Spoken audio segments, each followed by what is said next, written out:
आप सुन रहे हैं जय माँ काली रिकॉर्डिंग स्टूडियो फुलपरास चौक से।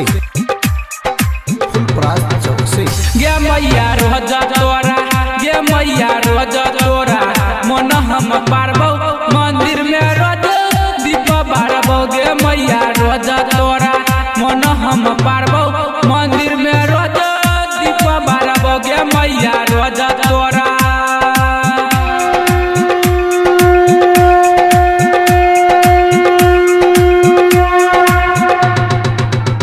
मैया तेरा के सवारी करली है, अपना बेटा के दुआरी चली आई है, अपना बेटा के दुआरी चली आई है। मैया तेरा के सवारी करली है, अपना बेटा के दुआरी चली आई है। गे मैया तोरा बिना, गे मैया तोरा बिना लाग सुना मंदिर में रोजा पारबो। गे मैया रोजा तोरा, मन हम पारबो मंदिर में रोजा दीप बारबो।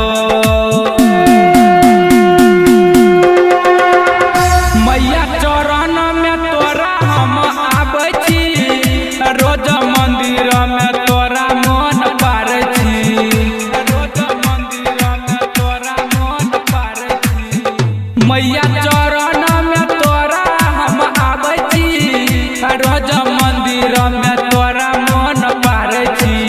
गे मैया एको बेर, गे मैया एको बेर दही तू दर्शन मंदिर में रोजा दीप बारबो। गे मैया रोजा तोरा, मन हम पारबो मंदिर में रोजा दीप बारबो।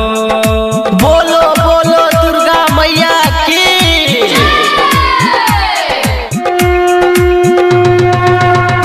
मैया शरण में तोरा रोज आबै छो, ओ मंदिर मलिया दीप रोज बारै छो, ओ मंदिर मलिया दीप रोज बारै छो।